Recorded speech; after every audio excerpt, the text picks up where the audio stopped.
celebrating the power of possibility. Pilot Flying J and Halloran Hilton Hill present Anything is Possible.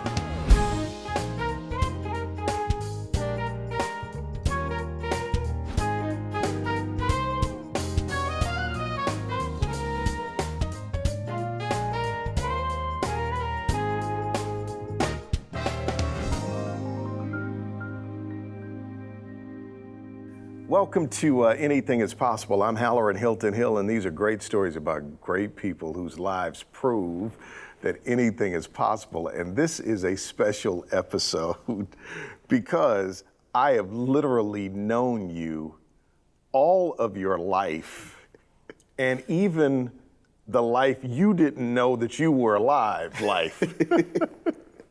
And it is my honor to welcome a friend. I'm an honorary uncle. right, yeah. Tabor Gable, welcome to the broadcast. Thank you, thanks for having me. Let me just say, first of all, right off the bat, how proud I am of you, how much I love you. I watched you literally from the cradle to this moment, and I am so proud of you. Oh, well, thank you, Hal. I love you too, man. Where does your story start? Well, I guess you would know too. My mother and father, both kind of coming from a musical family, both respected music, played music in church. I know you and my father used to sing a lot when I was younger. Together, yep. Yeah, so. The captain and me. Yeah, that's right. He still talks about that one. But yeah, just kind of, and I guess as I got a little bit older, I embraced that part of my, atmosphere, aura that was surrounding me my whole life. I had a few different options. I remember I was doing sports. I did track, I did basketball, but just something about music that I was captivated by. I really enjoyed. What was it, and why the piano? Well, the piano was the only instrument in the house, really, besides, vocals, my parents singing, and I just kind of got onto it. I think my grandmother used to sing hymns. When I was living, or I'd stay with her during the daytime, sometimes during the summer. While Sweet my parents, lady. Yeah. Sweet lady. Yeah, Mama Gable, yeah. So she had the piano in her house, and it was like either do that, watch TV, go outside, or play the piano, or help her snap some green beans, So I guess that just happened to be on the list on one of the days, and I just remember that feeling of I was taken away from where I was physically, and I was kind of put into this headspace, like mentally or spiritually, maybe even. So I just was obsessed with that feeling. By ear first? By ear first, yes. Do you remember what the first thing was you played? Yes, I had, this is going back. It was a Christmas concert or almost / talent show at my elementary school. I believe it was Berean Christian School. And by that point, I had developed a little bit of chops on the piano. And I told my mom, I was like, Mom, I want to join the talent show. I want to do something part of the talent show. And she was like, okay, well, let's figure out a song that you like. And it's Christmas time. So I remember I developed Carol of the Bells. That was like one of the very first songs. And I played at this talent show, and I got a roaring applause. And I was like, oh man, this is what music can do. So I think that was probably the first song. And then of course I got into the Peanuts repertoire, Vince Guaraldi, seeing that on the TV all the time during the holidays, and it just grew from there. So then walk me quickly through your education. Okay, so it actually started here in Knoxville. I was kind of looking for a piano teacher, and at that time I was looking for one that was not expensive, because I was trying to do things on my own, and of course, just the situation that I was in at that time didn't really lead to me to have the best piano teachers or the ones that I would want that would develop my ear the way that I wanted. So I was kind of looking, at the Donald Browns around town, the Jerry Cokers. And the way I got connected to those was through the Joy of Music School. And that's kind of where the growth, the seed starts to sprout, And then through the Joy of Music School, like I said, Jerry Coker, Donald Brown. Jerry Coker took me to a summer camp where I met the professor that soon became my professor at the University of Hartford. And so he kind of drafted me from that summer camp, went to the University of Hartford, and then I was in the University of Hartford, went down to New York on the weekends, and then New York drafted me to live there, which then led to the Juilliard School. So, did you imagine that? It's a funny story, and I have to give complete props to my mom. It was like the last 2 weeks for me to send in my audition tape. And I wasn't really feeling it. I was tired of school. I did the 4 years. I felt like, I think I could get by. And she said, Tabor, just go. She's like, if you don't do it for you, she was like, do it for me. She said, I know you can do this. I know you can go to the next step. And it was the last 2 weeks, and I was just like, okay. So I got a band together actually here in Knoxville, Kevin Kraft on drums and Will Yeager on bass. And we literally, like 2 days before the process was supposed to be done, we put together a tape that had all the requirements. You had to have like a blues, a shuffle, just to kind of show that you could play and meet the requirements. So I sent it in with like less than 24 hours, and I get a call back or an email back maybe a month later saying, all right, we want to see you in New York City for a true audition, an in-person audition. And I was just like, whoa, And then I took it serious. Then I was practicing. I was like, all right, the other stuff I did, I was just whatever. But now I was like, all right, so I can get to this point. I can get to this point. So. Once you know you can, you got to. You got to, yeah. Why don't we do this? Why don't we take a break? Okay. Move to the studio. Yeah. And why don't you play what you played for the audition or a little piece of it? Yeah, put you on the spot right there. Right. This is my friend, my nephew, young Tabor Gable on Anything is Possible. Possibility powered by Pilot Flying J, Covenant Health, Home Federal, and the Knoxville News Sentinel. Coming up.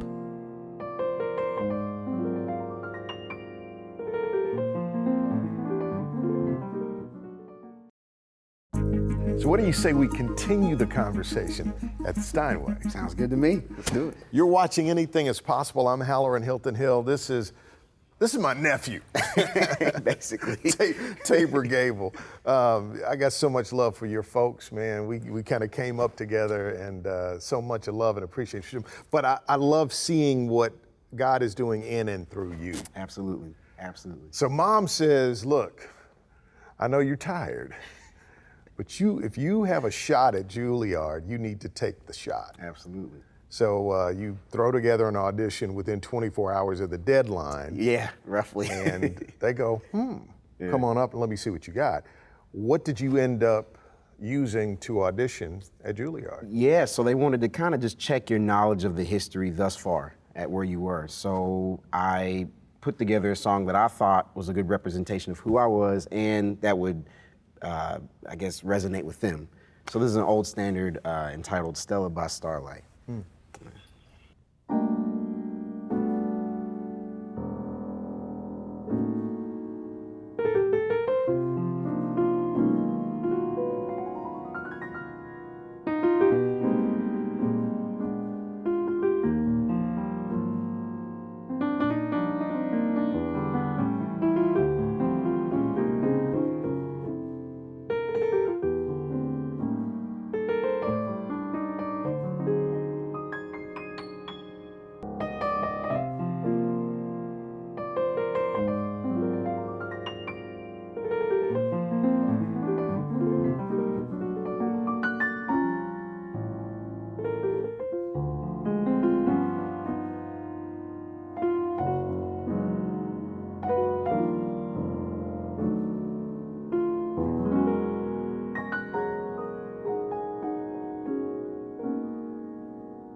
Now, I got a problem with you. Your touch, and I think you know what I mean.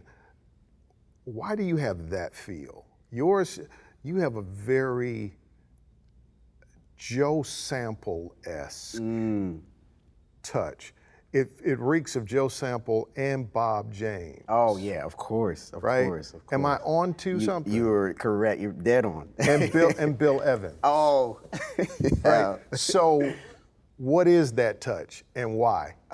Yeah. Well, I mean, props to you for having that ear to recognize those influences. And I don't know. There's just a way to caress the piano that gets out your personality and then also respects the instrument. And that's kind of what the finesse, the details that that Juilliard kind of taught me to embrace. I feel like I always had them, but I didn't recognize what to do with them. For instance? So I'll say maybe listening to a musician like Red Garland. Like, you hear the notes. There's a difference between hearing the notes and then playing the notes in respect to the way the instrumentalist was playing them. So if I could play it, if I played a passage, it's too, but I have a,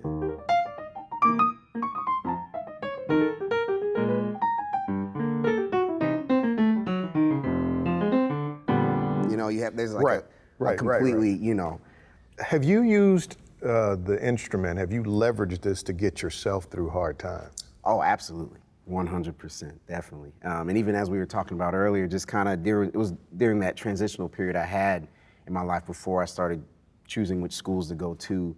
There was a hard time in my life where I used the piano as a place of solitude, a place that I could kind of get away from all that was going on around me, and a place that I could just kind of think and express myself without being judged, without being heard, in the sense I wanted to be heard, be felt, but not say anything, as crazy as that may sound. No, it doesn't sound crazy at all. I think our deepest desire as human beings is to be known and to be loved, or to be felt or to be heard without judgment. And I know the strict upbringing you had. Yeah. I've lived in that box as well, and you wonder, it's a high performance space. Yeah. You got to be, it's almost like people want you to be perfect, and you realize that you're not. Yeah. But you have to keep the game face. But man, when I come to my music, the music never judges me. It just receives me. That's so beautiful. Right? Yeah, If that makes sense. Absolutely. Absolutely. So play that place in your heart. Ooh. What do you want to say? What do you want us to hear? I'll play a hymn, because I want to thank, obviously, for me, I believe music is a gift, and I'm just a vessel of which it comes through. So I want to thank God for that gift, and I want to play a hymn, and this is called "I Surrender All."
Yeah, you probably didn't know that was my dad's favorite song.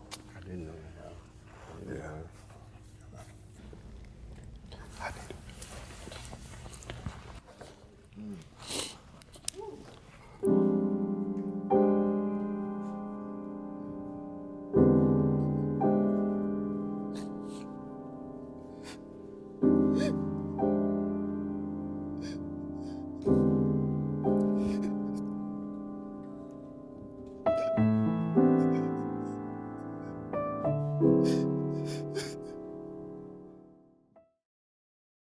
Welcome back to Anything is Possible. So Tabor, let me tell you what just happened. I got pretty emotional as you were playing that.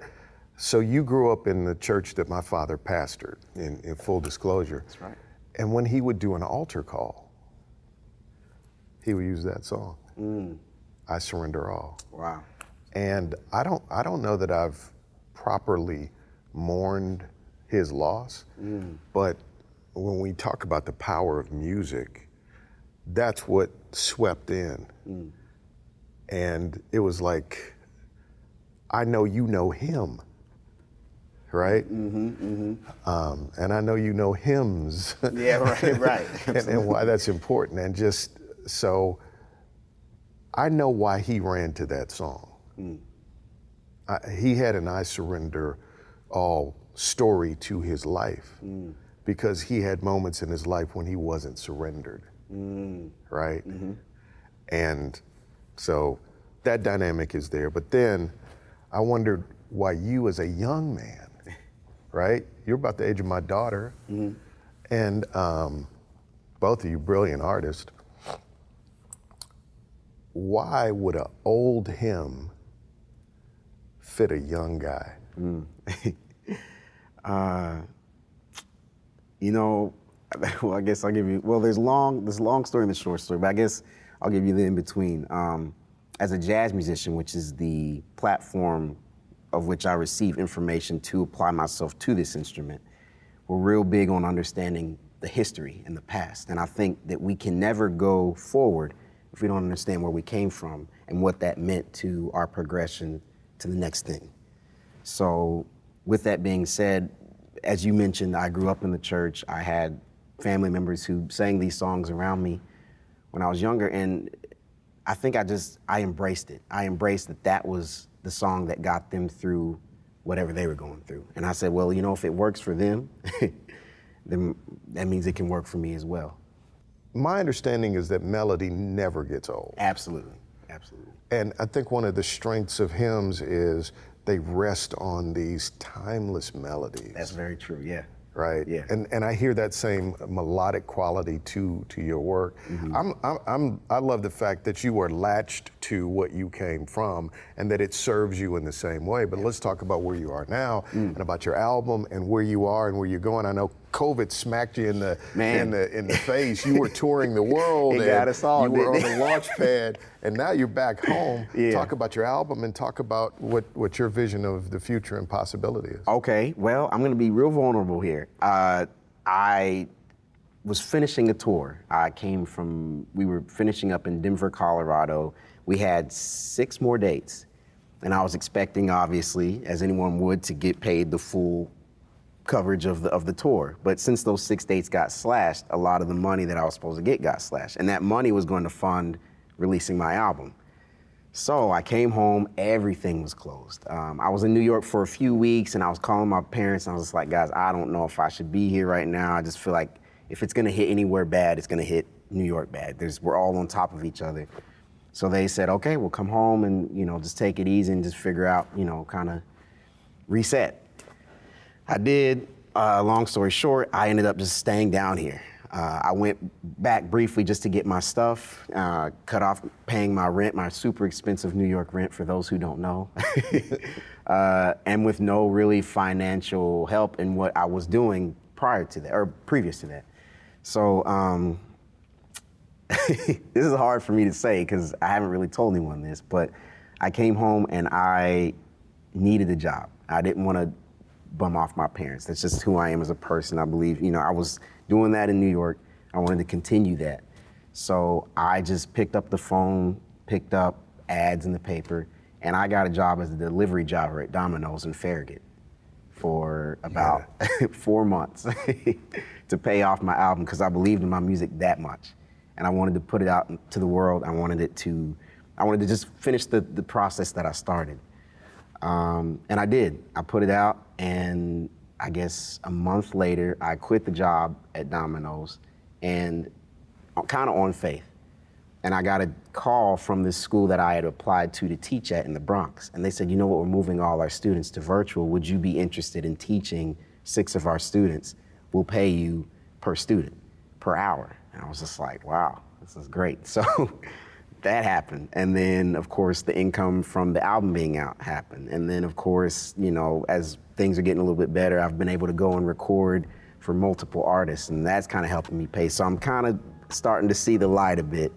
And, but I use that as an opportunity to humble myself, you know, and I never looked at anyone who has any type of job, whether it's being a delivery driver or being an executive or whatever. I can't look at that as, oh, well, you're this and I'm that, because it took me to be that to get me to fulfill one of my life goals, which was to release my debut album. So just give me a different perspective on life that I wouldn't have had. So I'm thankful to COVID, but I'm also obviously was stricken by COVID, you know, as far as the financial and where I was supposed to be.